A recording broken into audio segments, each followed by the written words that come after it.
Senator Whitehouse is being far too diplomatic. The stall ball that has been played for years and years on this fishing issue as China pillages our fisheries and damages coastal communities is unconscionable, it's inexcusable, and I will be watching very closely the activities that are coming up in terms of the negotiations. And if progress is not made, we are going to pursue legislation to up the ante and ensure that we finally end the absurd practice of just sort of standing around and letting China pillage our fisheries. So I thank my colleague from Rhode Island for raising it. And, thank you, Chairman. He has been more diplomatic than I'm prepared to be after all of these years of going around the mulberry bush and nothing happening. My friend from Nevada has been kind enough to say with her questions she'll wrap up and handle the questions for the record. And she's a very valued member of the committee and just so appreciate her help. Thank you, Mr. Chairman. To the nominees, congratulations. Welcome today. Let me start with something that is obviously we're all hearing about and is a concern. I know the administration is working on implementing solutions, but the delay at our ports, it's a complex issue with many contributing factors that continues to frustrate consumers and businesses in my home state. So to Ms. Wong and Ms. Lago, if confirmed to your respective new roles at Commerce, how would you, if any, be able to provide immediate relief or work on this issue as it pertains to the delays at the ports? And Ms. Wong, let me start with you. Senator, thank you for that question. If the pandemic has shown us anything, it is the importance of the domestic supply chain resiliency. And the role of enforcement and compliance is to counter unfair trade practices that undermine this growth and this resiliency. So if confirmed, I would work to ensure that any unfair trade practices that undermine resiliency in U.S. job growth by unfair trade practices are countered rigorously by the AD/CVD laws. Thank you. Thank you. Ms. Lago. Thank you, Senator. This is a global issue, and so if confirmed, I would look forward to working with allies and partners who are also experiencing these types of disruptions which affect our citizens. Part of the solution is investing in American infrastructure and workers. And so passage of the infrastructure bill is part of a longer term solution.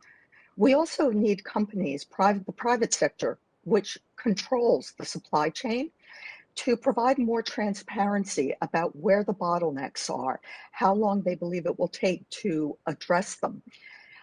If confirmed, I would look forward to deploying ITA's tools, the enforcement and compliance tools that Ms. Wang has just spoken to, but also ITA's industry and analysis team, which can help analyze supply chain vulnerabilities. Thank you. I so appreciate your comments to this important issue. And that's one of the reasons why I joined Senators Baldwin, Brown, Rosen, and others in the introduction of the Supply Chain Resiliency Act. And this will help to alleviate our current supply chain bottlenecks and prevent future disruptions by investing in American companies, reducing our reliance on foreign supply chains, and ensuring that critical products are made in America. And I'm hopeful that the Commerce Department will be supportive of this legislation. Ms. Wong, let me go back to you. As Assistant Secretary of Commerce, you will be responsible for the enforcement and compliance of trade laws. And I noticed in your background, you have extensive knowledge of U.S. anti-dumping and countervailing duty laws.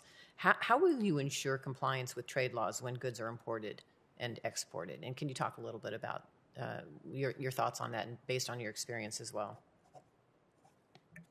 Senator, thank you for that question and allowing me to speak to my experience.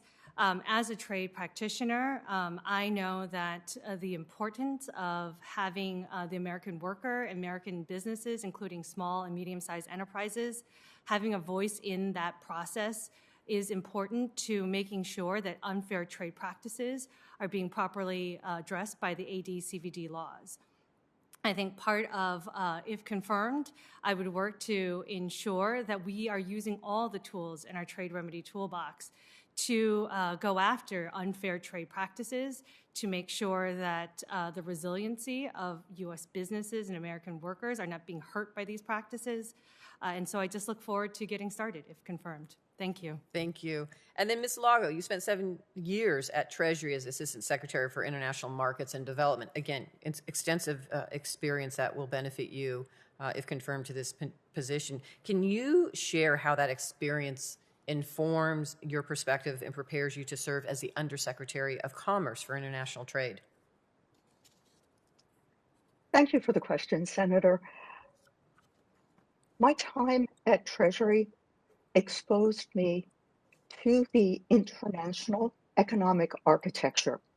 It exposed me to my counterparts, which included not just other finance ministries, but also trade and industry ministries.